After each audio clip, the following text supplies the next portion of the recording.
Colorado has a human trafficking crisis. It ranks among the states with the highest numbers of human trafficking reports in the country. 79% of Colorado human trafficking crimes are for the purposes of commercial sex. The city of Denver sits at the intersection of two major interstate corridors that serve as primary arteries for trafficking networks moving human beings across the state and through the region. These are not disputed statistics. They come from research compiled by the Common Sense Institute. Colorado is a documented, measurable, ongoing human trafficking disaster. So naturally, 4 Democratic members of the Colorado State Legislature decided this was the moment to introduce a bill legalizing prostitution. Democratic state senators Nick Hinrichsen and Lisa Cutter and Democratic representatives Lorena Garcia and Rebecca Stewart introduced legislation last month that its sponsors describe as decriminalizing adult commercial sexual activity. Michael Allen, a Republican candidate for Colorado Attorney General and a current district attorney, said the bill would go further than Nevada's existing prostitution law and would make Colorado the leader in the entire country on legalized prostitution. He said he was shocked. He said it does not make sense. He said the only outcome he can predict if the bill passes is continued depravity in the state of Colorado. He's right. And tonight, we're going to talk about why this bill is not a progressive policy experiment or a civil liberties question or a harm reduction initiative. It is an invitation to every human trafficking network operating in America to come to Colorado and operate freely. Courage, compassion, faith, freedom, truth. Welcome to Courage in the Darkness with your host, Philip Roberts. It's time to awaken America. The sponsors of this bill have not responded to press inquiries. They introduced legislation to make Colorado the most permissive prostitution jurisdiction in the United States, and then declined to explain themselves publicly when asked. That silence is itself a statement. When you cannot defend what you've done in public, in plain language, to the people who elected you, you know what you've done. The bill is framed as decriminalizing adult commercial sexual activity. Language carefully chosen to present the legislation as a matter of individual liberty and harm reduction rather than what it actually is, which is the removal of the legal tools that law enforcement uses to identify, investigate, and prosecute the networks that profit from the commercial sexual exploitation of human beings. The distinction between the framing and the reality is the entire argument. When you decriminalize the transaction, you do not simply free consenting adults from unjust legal interference in their private choices.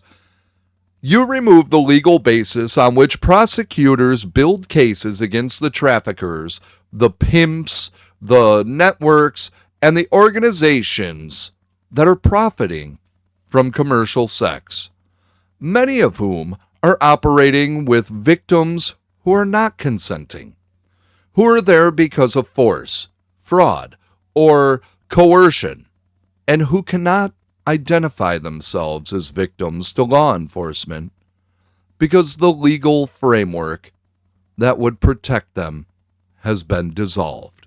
Michael Allen has prosecutorial experience in Colorado. He understands what the bill does in practice because he has spent his career working within the legal framework it would dismantle. He said it plainly: prostitution is a natural outgrowth of human trafficking, and the links are undeniable. That is not a moral assertion. It's a prosecutorial observation. The commercial sex market and the human trafficking supply chain that feeds it are not separate industries with different participants. They are the same industry, operating at different levels of visibility. The buyer engaging in what the bill's sponsors call adult commercial sexual activity, and the trafficker moving victims across Colorado's interstate corridors are participants in the same economic transaction. Decriminalizing the retail end of that transaction does not eliminate the supply chain. It expands the market that supply chain serves. Colorado's position in the national trafficking geography makes this specific bill particularly dangerous. Allen identified the two major interstate corridors running through the state: I-25 running north-south through Denver, and I-70 running east-west, as primary arteries for trafficking networks. Denver is already, in his assessment and in the data, a hub for human trafficking concentrated in the metro area. Those corridors and that hub exist because Colorado sits at a geographic crossroads that makes it valuable to trafficking networks that move victims across regional and national supply chains, making Colorado the most permissive prostitution jurisdiction in the country. Does not just affect Colorado.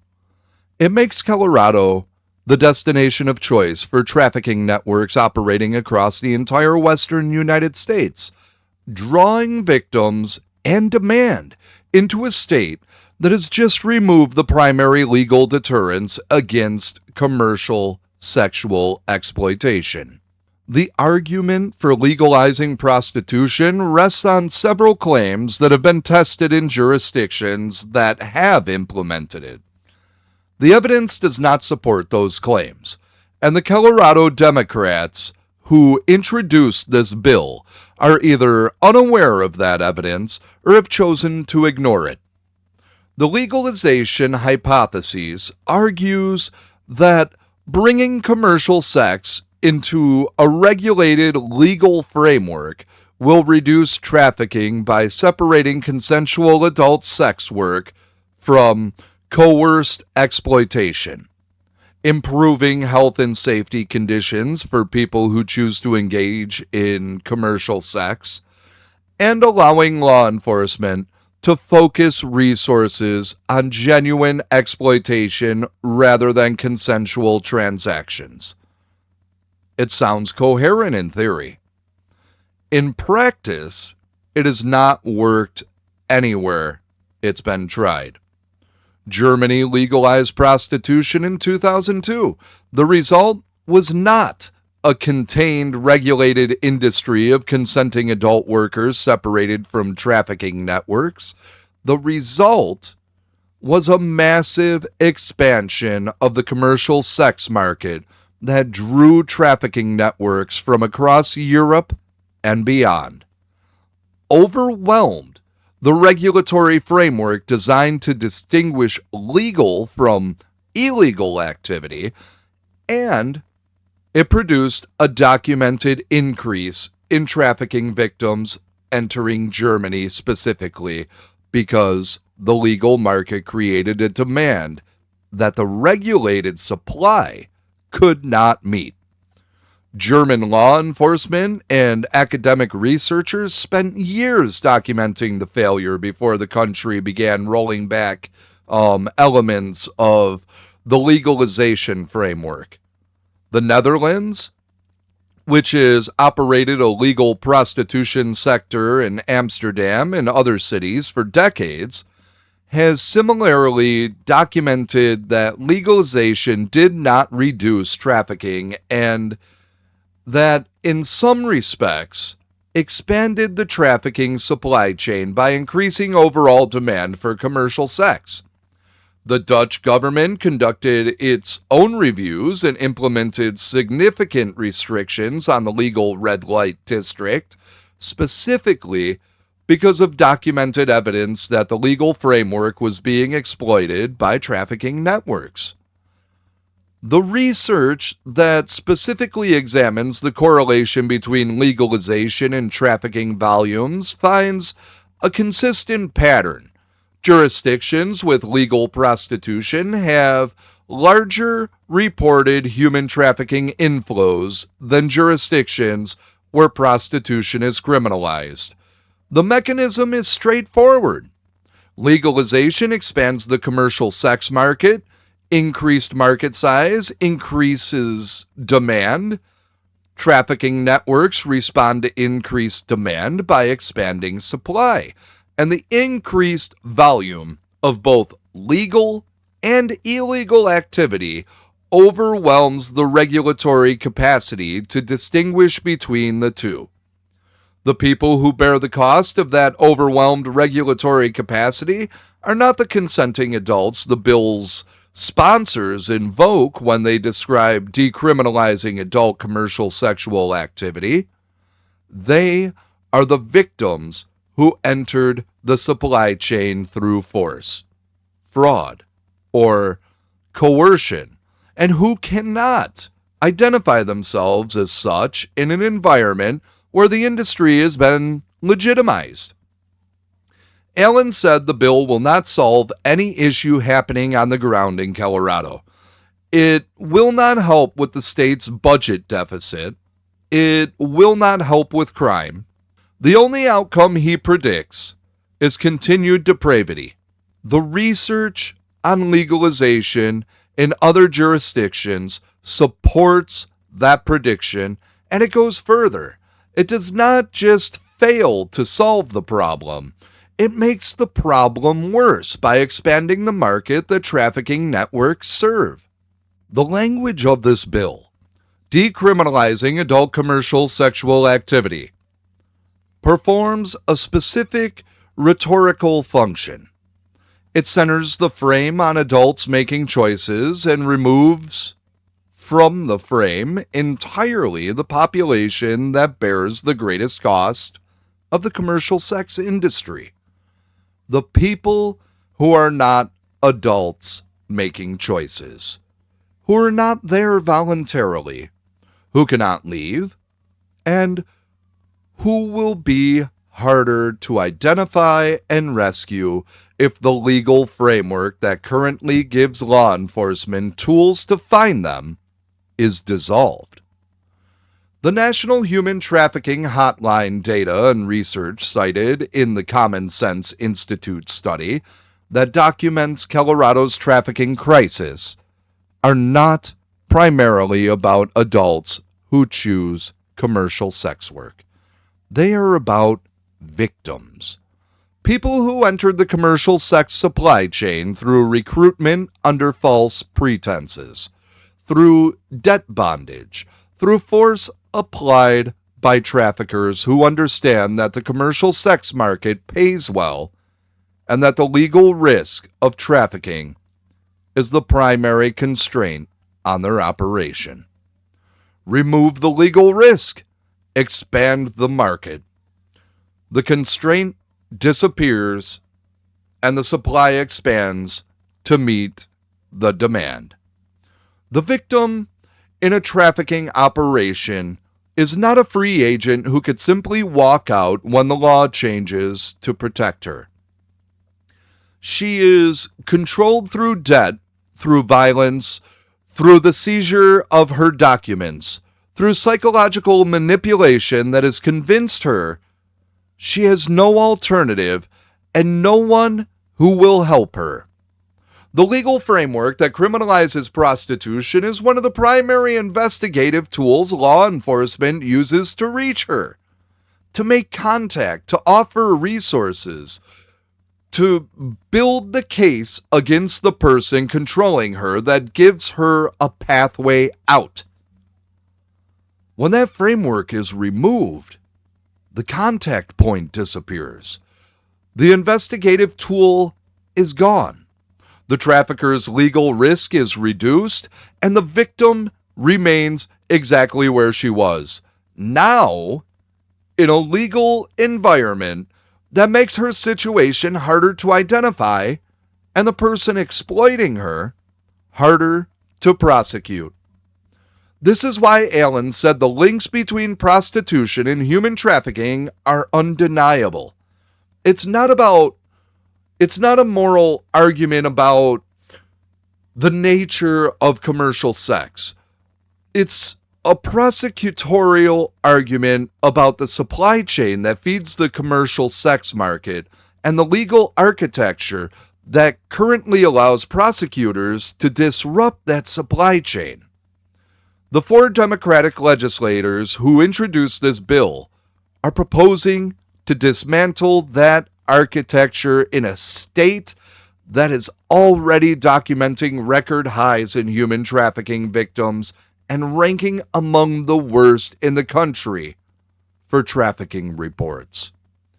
Whatever their stated rationale, and they've declined to explain it publicly, the documented, predictable, research-supported outcome of their proposal is more victims, more trafficking, and fewer legal tools to help either. The children this show discussed last week, the 11-year-old found in North Carolina after 6 years hidden under a false name, the children the NCMEC works to find and recover, exist in the same ecosystem that human trafficking networks operate in. The trafficking infrastructure that moves adults through Colorado's interstate corridors also moves children. The networks that supply the commercial sex market with adult victims also supply it with minors.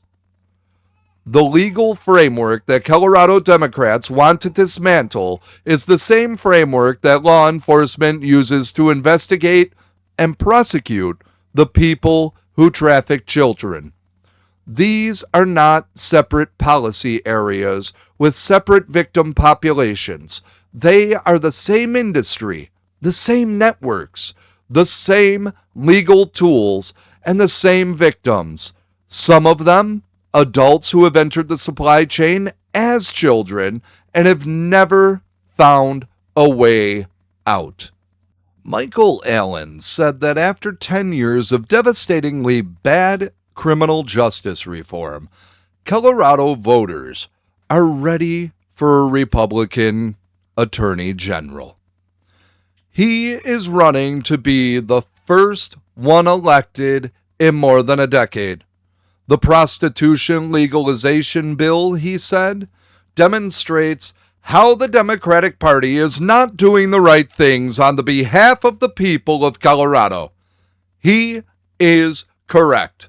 And the specific pattern of Democratic governance in Colorado over the past decade belongs in this episode because it is the context in which this bill was introduced and the record against which its sponsors should be judged. Colorado has spent a decade under Democratic governance implementing what that governance calls criminal justice reform. That reform has included significant reductions in mandatory minimum sentences, bail reform policies that have released violent and repeating offenders before trial, and a governing philosophy that consistently prioritizes the interests of the accused over the interests of the victims and communities bearing the cost of crime. The results are documented in the same data that documents the human trafficking crisis. Rising crime rates in Denver and other urban centers, a prosecution and conviction environment that trafficking networks have learned to navigate, and a legal landscape that has been systematically made more permissive toward criminal activity, while the communities most affected by that criminal activity have less and less recourse. The prostitution legalization bill is the logical extension of that governing philosophy applied to commercial sexual exploitation. The same ideological framework that produced bail reform, reduced sentences, and decriminalized drug possession is now being applied to the commercial sex industry with the same framing. Decriminalization as harm reduction, criminalization as oppression of vulnerable people, and the same predictable outcome. The people the framework claims to protect bear more harm, while the people exploiting them face fewer consequences. This pattern is not unique to Colorado. It's the governing philosophy of the progressive movement applied to criminal justice across every state where that movement has achieved governing authority. California implemented similar criminal justice reforms and documented similar outcomes. New York's Clean Slate Act, which I've covered on the show in my Albany episode, seals the criminal records of people convicted of serious felonies after 8 years and prohibits employers from asking about sealed records.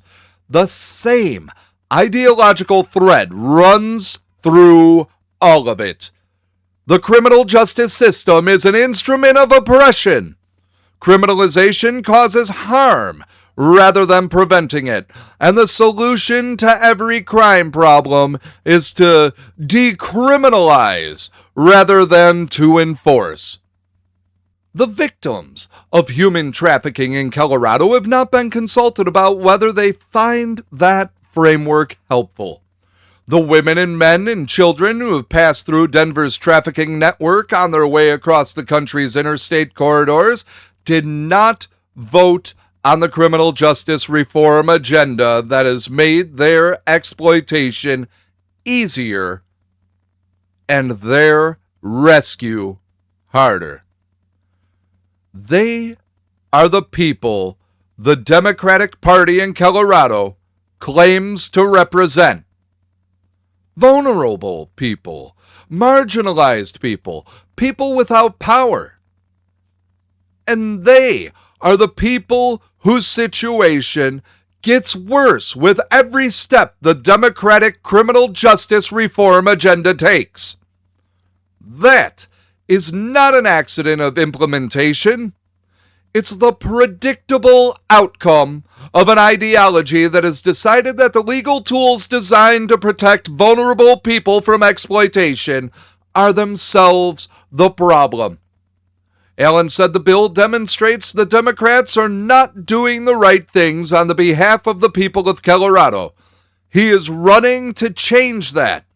The Attorney General's office, he noted, has the ability to use the statewide grand jury to investigate and prosecute trafficking crimes and hold people accountable. That is the alternative to the open floodgates the Democrats' bill would create. A state law enforcement posture that treats human trafficking as a serious criminal enterprise that it is. That uses every available legal tool to disrupt the networks and prosecute the people profiting from exploitation, and that understands the victims of those networks deserve an attorney general whose first commitment is to them, rather than to the ideological framework that has been making their situation worse for a decade. 4 Colorado Democrats introduced a bill to make their state the most permissive prostitution jurisdiction in America. Colorado already ranks among the worst states in the country for human trafficking. 79% of Colorado's human trafficking crimes are for commercial sex.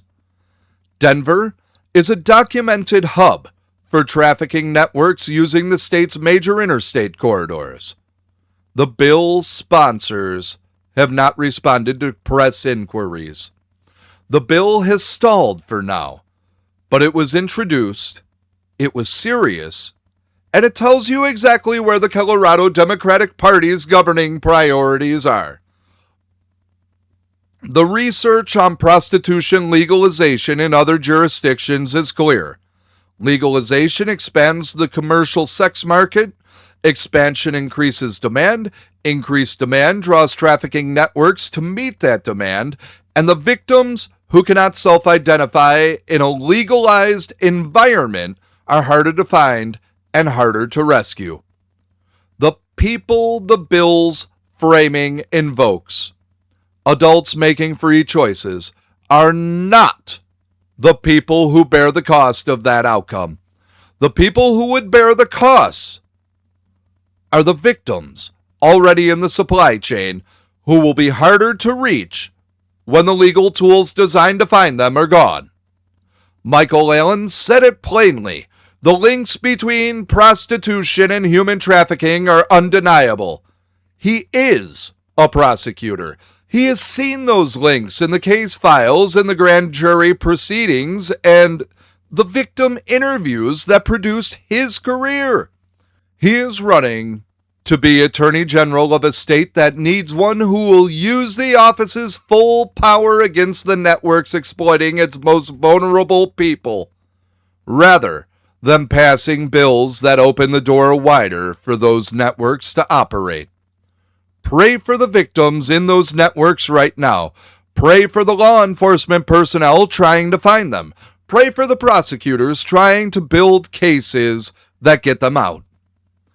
And hold accountable the legislators who looked at Colorado's human trafficking crisis and decided the answer was to make the industry easier to operate. Stand with us, support the mission, refuse the silence. Find us at TITDUSA.com and the Stand Against the Silence campaign. I'll see you next time.